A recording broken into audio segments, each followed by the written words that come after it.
Meu namorado virou comunista por sua causa, muito obrigada. Fico feliz de ter contribuído. Areiko, eu defendo sempre que pra você ser comunista, você tem que ter uma base, não necessariamente de leitura, mas uma base de teoria sólida.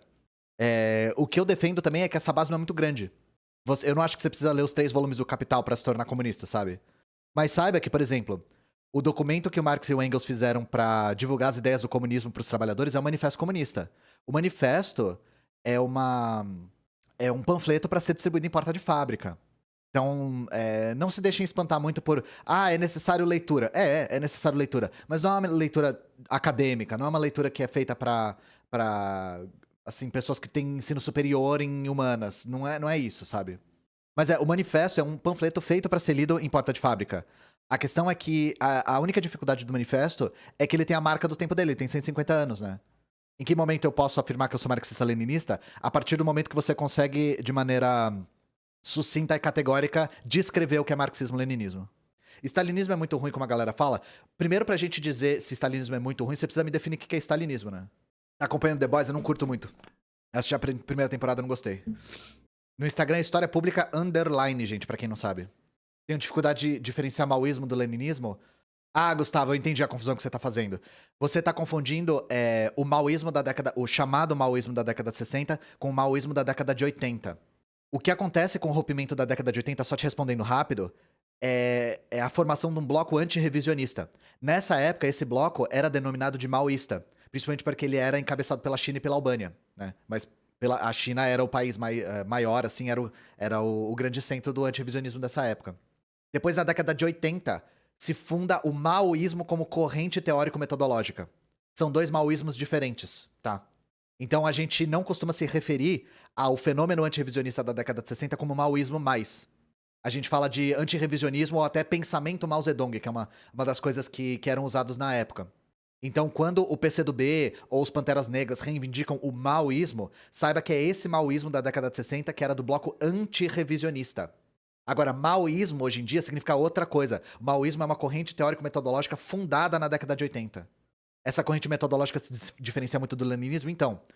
Na visão, você tá falando da corrente nova, né, que surge na década de 80. Não tanto, porque eles se denominam marxismo-leninismo maoísmo, e não só maoísmo.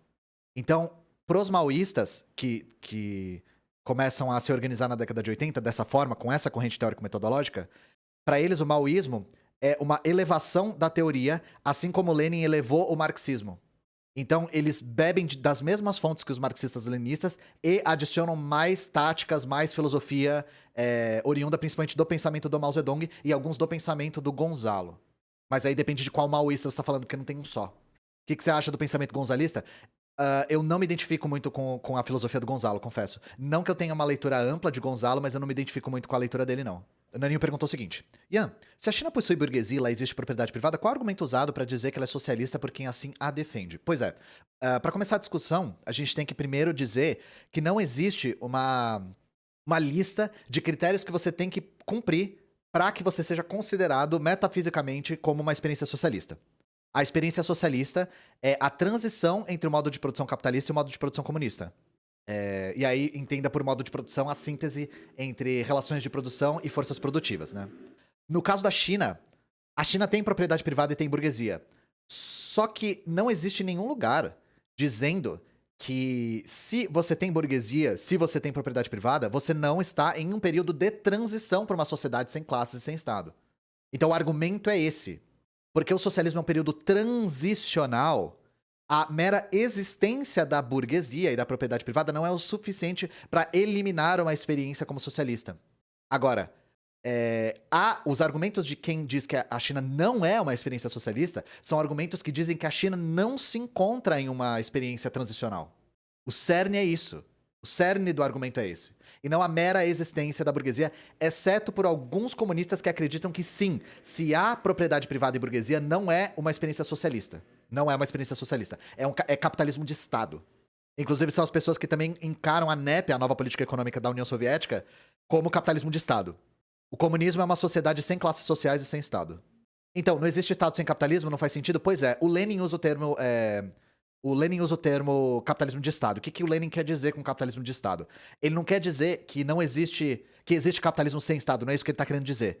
Ele tá querendo dizer que, em uma determinada etapa do desenvolvimento do capital, o capital se apodera dos mecanismos do Estado e utiliza da infraestrutura do Estado para tocar em empreendimentos que ele não tem o desenvolvimento necessário para tocar.